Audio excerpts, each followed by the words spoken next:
안녕하세요. 여의도에서 여러분이 부자 될 수 있도록 재테크 정보를 알려드립니다. 여의도 정보맨 여정입니다. 오늘 정부가요, 부동산 규제를 확 풀었습니다. 정말 많이 푼 것 같아요. 어떤 내용을 풀었을까요? 많은 분들이 부동산에 대해서 관심이 많은데 좀 어려워요. 쉽게 설명하는 사람이 없어요. 라서 제가 쉽게 오늘 어떤 내용이 바뀌었는지 같이 공부해 보도록 하겠습니다. 자, 바로 들어갑니다. 자, 오늘 정부가요, 비상경제 민생회의 후속 조치를 계획했습니다. 이게 무슨 얘기냐면 과도한 규제 등으로 지금 실수요자들이 주거의 이동에 어려움을 겪고 있대요. 이걸 해소시켜 주겠다고 합니다. 그러면서 몇 가지를 풀었는데요. 대표적인 게 청약 당첨자 기존주택 처분기한 연장했습니다. 자, 현행은 어떤지 읽어볼게요. 투기과열지구 등에서 기존주택 처분을 조건으로 청약에 당첨된 1주택자는 주택 가능일 이후 6개월 내에 기존주택 처분 필요하다. 이게 현행이었어요. 무슨 얘기냐면 예를 들어서 서울 지역에서 기존주택 처분 조건으로서 청약이 당첨이 된 거예요. 근데 그 조건이 뭐였냐면은 야, 너 주택 있잖아. 그러면 너 이거 주택 분양받고 그 다음에 입주한 다음에 6개월 이내는 너 기존주택 팔아. 그게 조건이야. 이거였어요. 자, 근데 그날이 돌아왔습니다. 근데 안 팔리는 거예요, 기존 주택이. 지금 현재. 당장 나는 입주해서 약속대로 기존 주택을 처분해야 되는데, 아시잖아요. 막 부동산 가격이 막 떨어지고 있습니다. 내놔도 안 팔리는 거예요. 그럼 어떻게 되느냐? 취소되거든요. 그러니까 발등에 불 떨어진 거예요. 그래서 민원을 무지 넣었어요, 이거. 이런 분들이 국토부에다가 민원을 막 넣습니다. 와, 근데 이걸 받아들였네요, 국토부가. 6개월에서 2년으로 연장시켜줬습니다. 이걸 안 받아줄 줄 알았거든요. 왜냐면 국토부의 초반의 입장은 안 되었어요. 왜 그러냐면 사실 이게 이분들도 조금 뭐랄까요? 이런 게 있어요. 국토부의 조건은 아니 당신네들 입주 공고일로 따져보면 3년이라는 시간이 있었는데 그 사이에 안 팔고 뭐 했냐 이거예요. 뭐 틀린 말은 아니죠.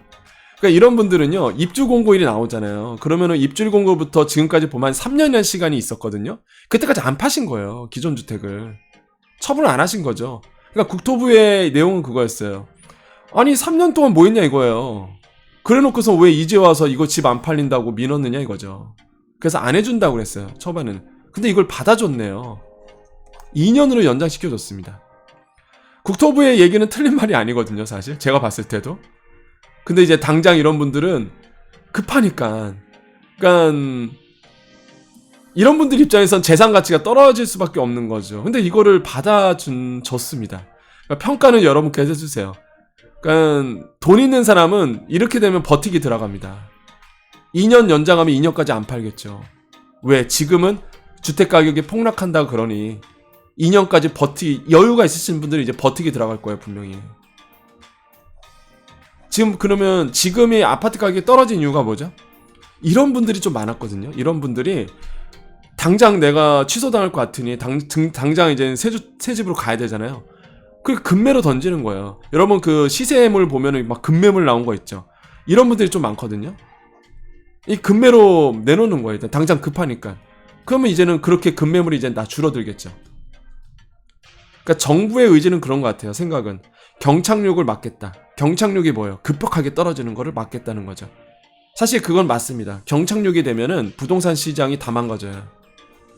금융권 망가지고 건설사 다 도산합니다. 그래서 연착륙을 시키겠다는 게 이제 정부의 의지인데 그런 연장선에서 아마 이 내용이 나오지 않았을까라는 생각을 하지만 사실 그렇게 되면 급매물이 안 나오겠죠. 그러면 하락세가 줄어들겠죠. 집 없으신 분들 입장에서는 굉장히 불만사항입니다. 이거는 집을 없으신 분들 입장에서는 더 떨어져야 되는데 이렇게 되면 집이 덜 떨어지겠죠. 이렇게 되면 집이 있으신 분들도 마찬가지예요. 갈아타기를 준비하신 분들도 급매가 나와야 또 갈아탈 텐데 급매가 좀 줄어들겠죠. 어쨌든 간에 정부는 2년으로 연장을 해줬습니다. 자, 조건이 있네요. 하나, 10월 27일 금일 기준, 그러니까 오늘이에요. 처분 기한이 도래하지 않는 기존 의무자에게도 소급 적용된다라고 되어 있습니다. 뭐 해당하신 분들 무슨 얘기인지 아시겠죠? 아니 소급 적용은 좀 저희 소상공인 손실보상 좀 소급 적용 좀 해주세요. 이런데 소급 적용 쓰지 마시고 좀 소상공인들 손실보상금 그런데 소급 적용 좀 해주십사. 다시 한번 좀 강조를 해드립니다. 예. 소급 적용 보니까 반가워서.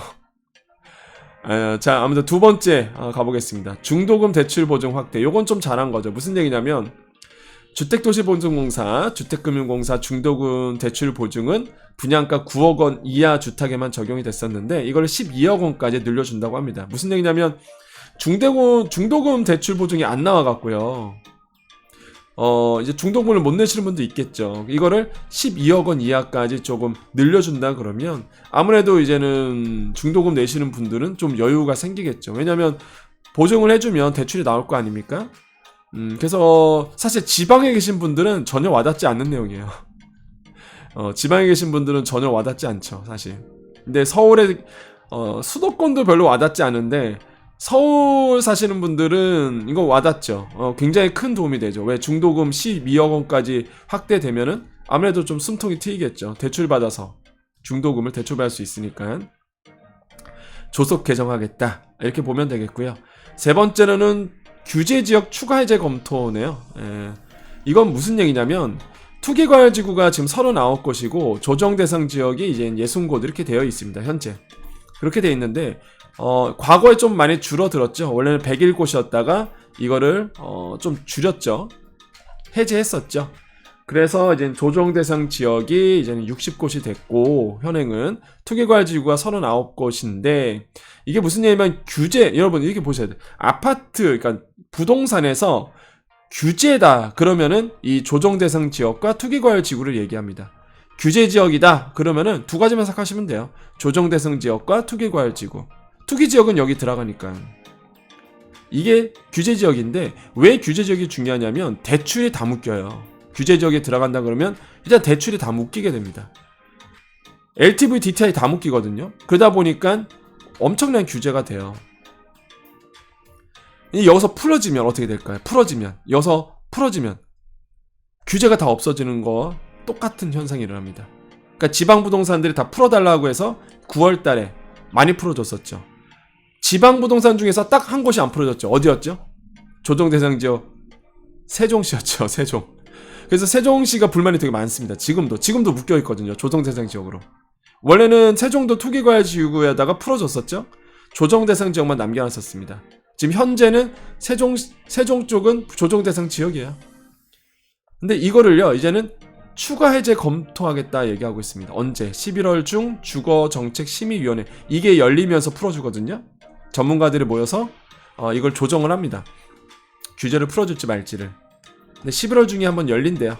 열려서 추가 해제 검토를 한다고 합니다. 근데 시장에서는 이게 가장 관심사였어요, 사실. 언제 틀어줄까? 라고 봤을 때 저도 이제는 그 많은 분들과 얘기 나눌 거 아닙니까?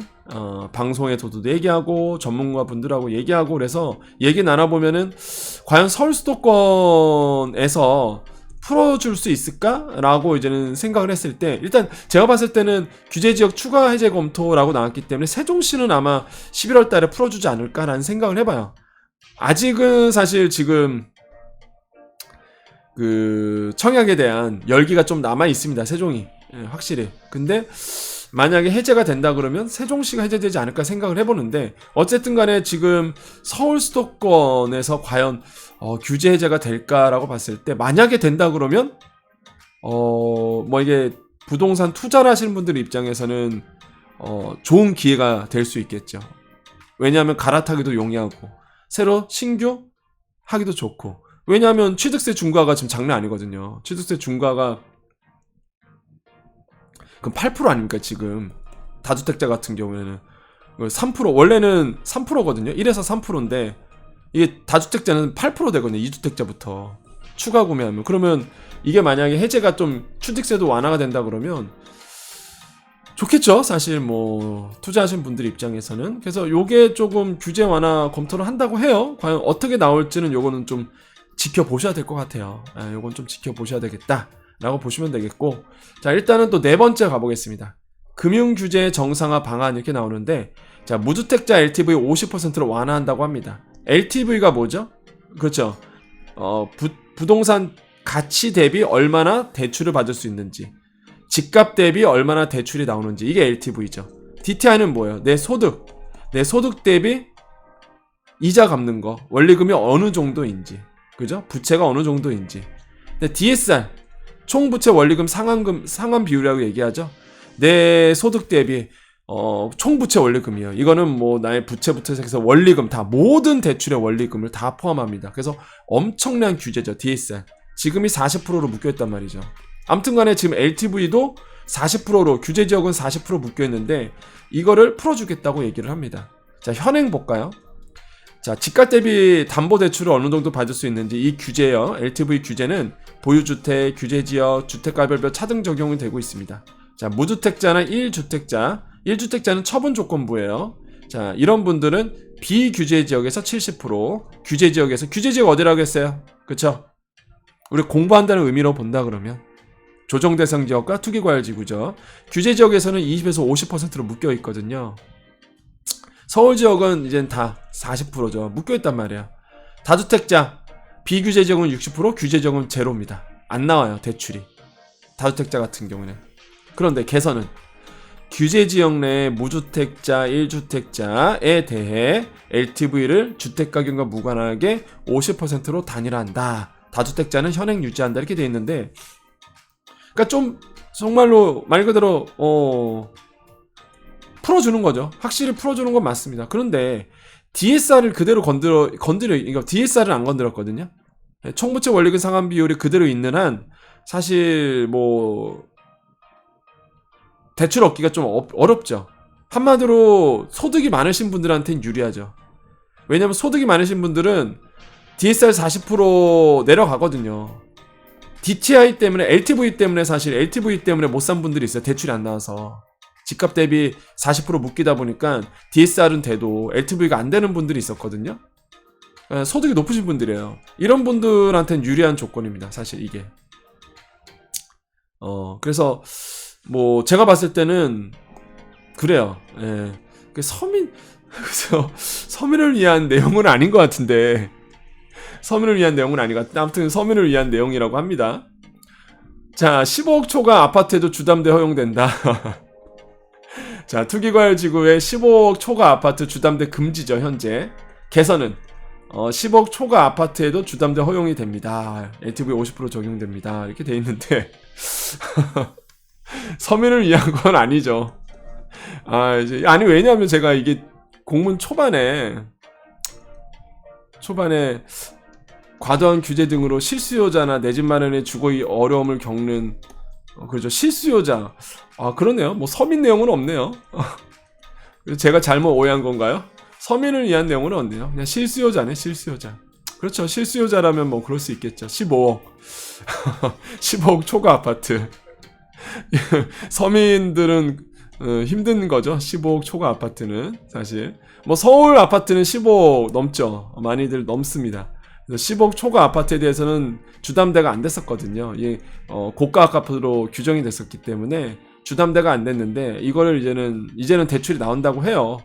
근데 뭐 지금 금리가 인상된 상황에서 과연 10억 초과 아파트를 사실 분들은 역시나 자산가들, 소득이 높으신 분들, 이런 분들입니다. 서민들한테는 전혀 해당되지 않는 내용이에요. 네. 왜? 지르고 싶어도, 내가 뭐 무리해서도 지르고 싶어도 금리가 너무 높아져서 지를 수가 없는 상황이에요. 지를 수가 없습니다. 진짜 이건 실수요자예요. 어떤 실수요자? 돈 많으신 분들, 여유가 되시는 분들, 이런 분들한테는 레버리지 끼고 살 수는 있겠죠. 그래서 개인적 생각은 보면은요, 사실 실수요자한테는 맞는데 정말 필요하신 분들한테는 뭔가 막힌 어떤 그걸 풀어줬다고 보지만은 서민을 위한 정책은 아니라고 보십니다. 그래서 아마 여기에 서민자는 없네요. 실수요자라고 되어 있군요. 실수요자로. 자, 그래서 좀 하나하나씩 오늘 나왔던 내용, 뭐 신문 기사에서는 뭐 어떻게 한다더라 저렇게 한다더라 나오는데 잘 이해가 안 갔었어요. 그죠? 근데 이제 하나하나 제가 이제 풀어드렸습니다. 설명을 해드렸죠. 그래서 제가 앞으로 계속적으로 여러분 이렇게 뭐 부동산에 대해서도 설명을 드리고 재미있게 또 여러분께 공부할 수 있도록 오늘도 제가 강의를 갔는데 어떤 선생님께서 부동산에 대해서 공부하고 싶다고 막 얘기하시더라고요. 그래서 제가 이제 여러 가지 얘기를 좀 해드렸는데 같이 공부한다는 생각으로 저랑 같이 좀 이야기를 이렇게 좀 나눠보게 됐습니다. 오늘 좋으셨는지 모르겠어요. 자, 여의도 정보맨 여정은요, 여러분께 이렇게 재테크 정보를 좀 쉽게, 우리 불인이나 주린이나 쉽게 여러분께 이제 풀어드리는, 그런 채널입니다. 같이 공부한다는 의미로, 뭐 제가 뭐 잘나서가 아니라 그냥 같이 공부한다는 의미로 해서 우리 같이 이제 알아보게 되고요.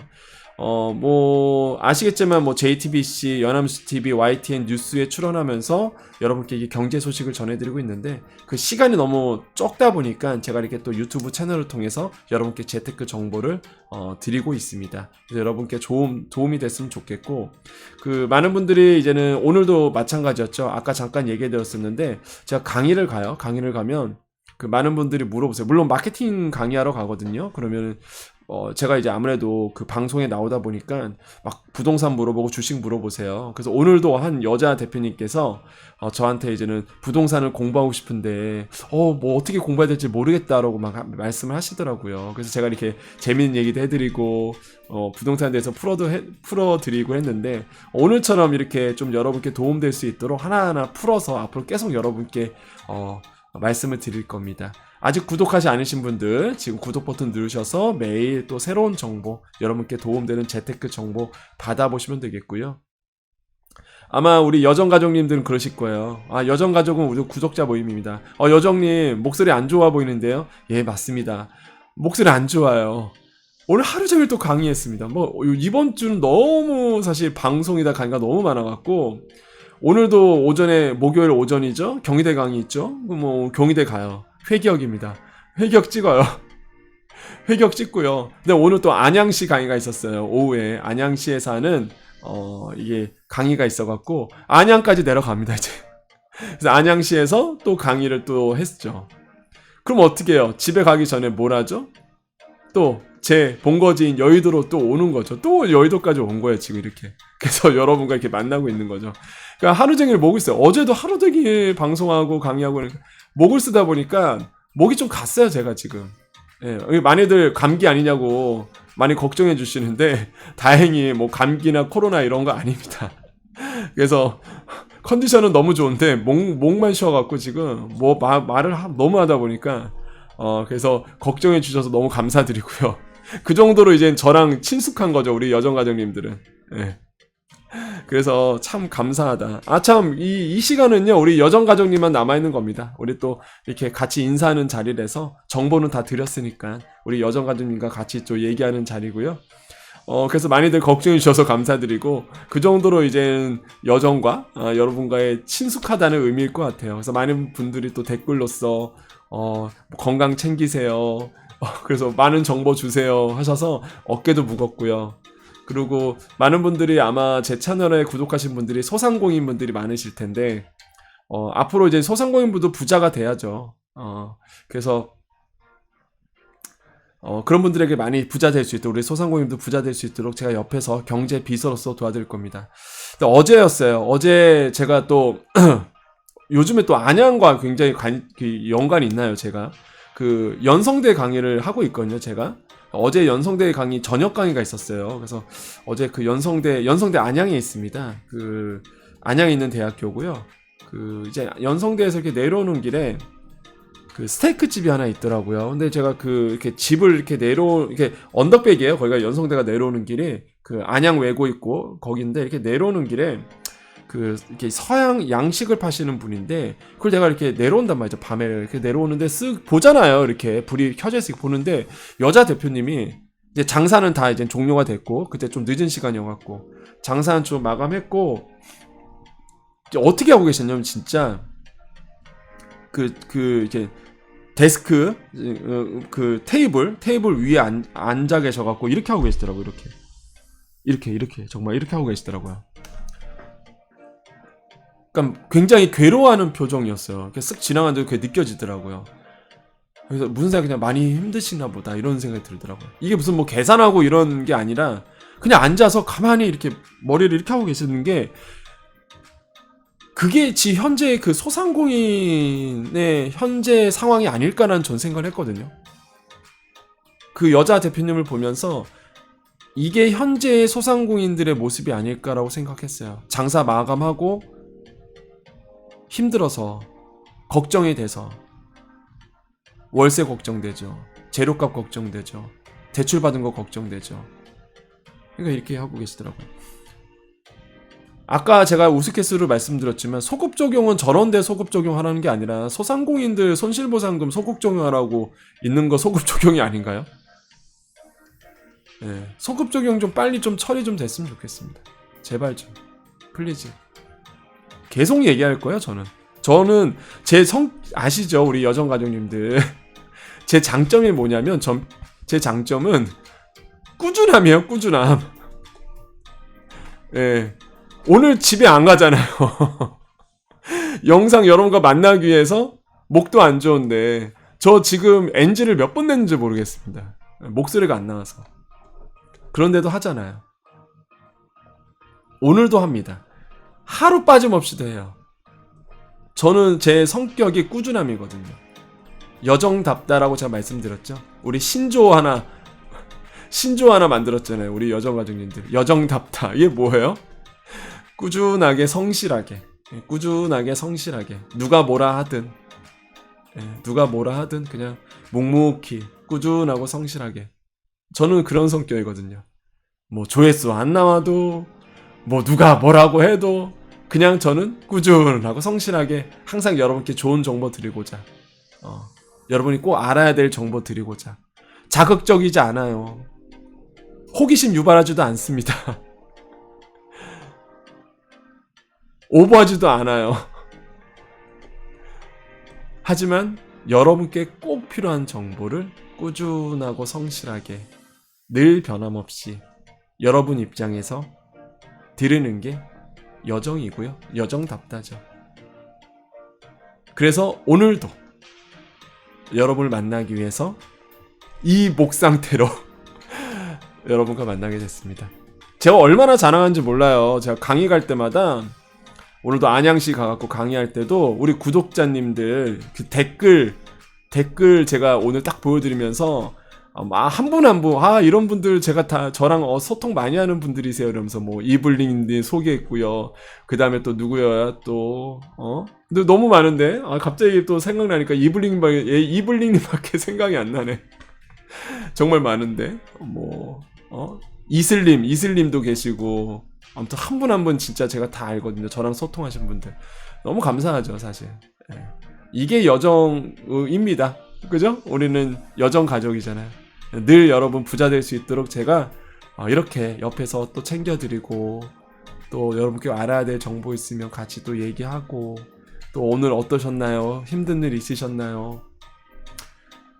힘든 거 털어버리세요 라고 이제 인사도 드리고 친구도 되어 드리고 자기 전에 많이들 보시더라고요. 제가 좀 늦게 올리다 보니까 저녁 때 올리잖아요 제가. 해서 자기 전에 보시는 분도 계시는데 여러분 편한 밤 되십시오 라고 인사도 해드리고 이렇게 해드립니다. 우리 여정가족님 오늘 어떠셨나요?